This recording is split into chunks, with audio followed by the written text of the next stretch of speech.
Alright, what's going on guys? Before I start the video, I want to give a warm welcome to all the new subscribers that came from Anthony's channel. I really appreciate all the support. I gained around 100 plus subscribers from that collab that I did, you know, the strength battle. If you haven't watched it, go back to the previous video because it was insane. So a big shout out to all you new subscribers. Hope you enjoy the stay. Now let's go on with the video. What is going on guys? Gino checking back in for another video today, and in this video I'm going to be explaining how to estimate your macros. Now, how many times have you been in a situation where you're eating out, eating with your parents, eating with your girlfriend's parents, you don't have access to a food scale? Trust me, I've been in these situations a lot of times, and I know that probably a lot of you have been in the same situation as well. Now, what tends to happen to a lot of people that come into this situation is that they either start binging or just, you know, go over their caloric intake way too much because they think, well, I don't have access to a food scale, so fuck it. Well, there actually is a way. No, not that way.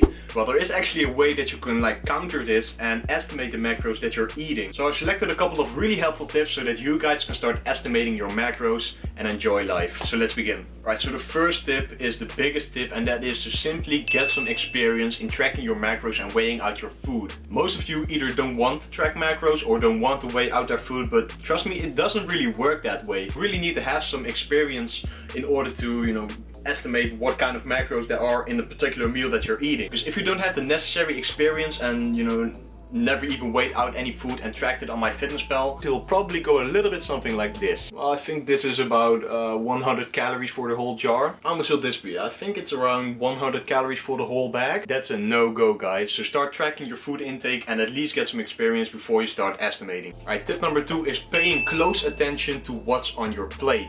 By paying attention to what's on your plate, you will get a visual perspective of what, for example, 200 grams of chicken is or 200 grams of potatoes is. And that way, when you get into a situation where you don't have access to a food scale, you will think, okay, the last time I ate 200 grams of chicken and 200 grams of potatoes, that was around this much. So that when you're in a situation where you're, for example, eating out, you get an idea of, okay, this will probably be 150 grams of potatoes, 200 grams of chicken. It's all actually basically a guessing game, you know. You have a plate in front of you and you're basically thinking, okay, this is probably around 200 grams of potatoes, which you will know from experience from eating potatoes before. Around 200 grams of chicken, and I think this is around 100 to 150 grams of green beans, just for an example. So pay close attention to what's on your plate, and when weighing out foods, try to get a visual perspective of, okay, this is 200 grams of potatoes, so that it'll be in your mind when you don't have access to a food scale and you're eating out. Alright, the third tip that I want to give you guys is be realistic. If you just had a big ass meal which had a lot of oil, or just a meal which you know has a lot of calories, and you try to look it up in MyFitnessPal and you think, oh, that's not too bad. That's not realistic. You're gonna probably end up underestimating your macros. If you say, for example, estimate 500 calories for a meal and you think, oh, it was pretty filling, then maybe add 100 to 150 calories on top of what you thought it would be, just to be on the safe side and not end up like having your calories skyrocket high. Right, and then comes tip number 4, which connects really good with tip number 3, and that is make smart choices. When you're at a restaurant and you think, oh, I'm gonna get the Black Angus burger, you probably know that the burger has a lot of fat. Especially in restaurants when they do double layered burgers, you're gonna end up having a lot of fat in that meal. So for example, if you ate a lot of fat on that given day already, then maybe it's a smarter idea to go for the chicken meal or the chicken burger instead of the Black Angus burger, which will probably have you ending up being over your fat goal for the day. So taking myself for an example here, if I were to go out to eat like spontaneously and I already ate a lot of fat for the given day, I would probably pick a meal that doesn't have a lot of fat in it, like for example shrimp, if it's not like covered in oil or garlic oil, or like I said, just chicken or whatever. The same goes with carbs and proteins. If you already had a lot of carbs, then it's probably a smart idea to not go for any meal that has a lot of rice in it, or, you know, whatever has a lot of carbs in it, like the desserts.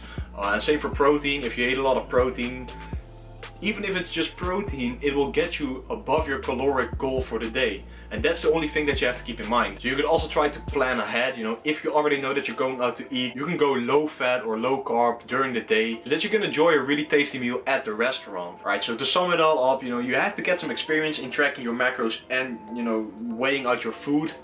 Because if you don't, you will not have an idea of what's actually on your plate when you don't have a food scale. be smart and make smart choices. So don't go for the highest fat meal on the menu, but make smart choices so that you know that it can actually fit into your macros. Alright, so what you're seeing right here is a perfect example of estimating macros while eating out. Now on this particular day, my girlfriend and I went out to eat, and it turned out that I unknowingly had a low fat day. So I thought it would be a good idea to get a tasty burger.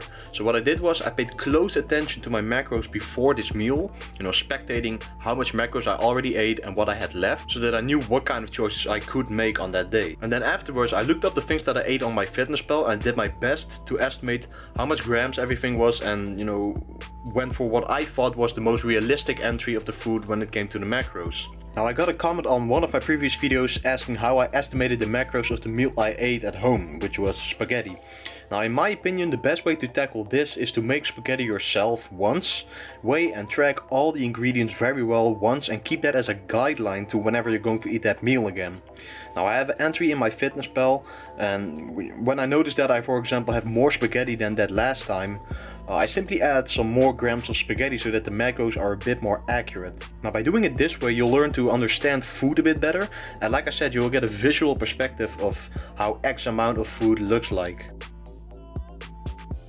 Alright, so those are 4 of my biggest tips that I personally use to estimate macros when I go out to eat or eat at my girlfriend, or just don't have the desire to weigh out food anymore, because me personally, I've been doing this for I believe over 2 years already. And I track my macros precisely for 3 years before that. So I have the experience that I need, and I can pretty much estimate my macros perfectly at the moment. Alright, so quick disclaimer though, I don't think you should track macros every time you go out to eat, because there are times that you should just simply enjoy yourself and enjoy a nice meal with, for example, your girlfriend or your family or whatever. But if you go out to eat more frequently, it's probably not a smart idea to mess up your diet every time you go out to eat, because then it just simply comes down to your own choice. Do you want to stay aesthetic, or do you want to gain a lot of fat? That's just making your own smart choices. But I don't recommend doing it every time. But if you go out to eat frequently, like me for example, I go out to eat pretty frequently, so I choose to loosely estimate my macronutrient intake when I go out to eat. For example, estimating the macros when you're eating with your parents, for example, or with your girlfriend, a nice home cooked meal. I really encourage you to try to start estimating the macros so that you don't have to walk around with a food scale everywhere, and just simply stress a little bit less about it. Alright, so I really hope this video was informative. If it was, please be sure to smash the like button, because it really helps out the channel grow. Comment down below, subscribe to the channel for so much more content coming really soon. I'm out, guys, and peace out. See you in the next one.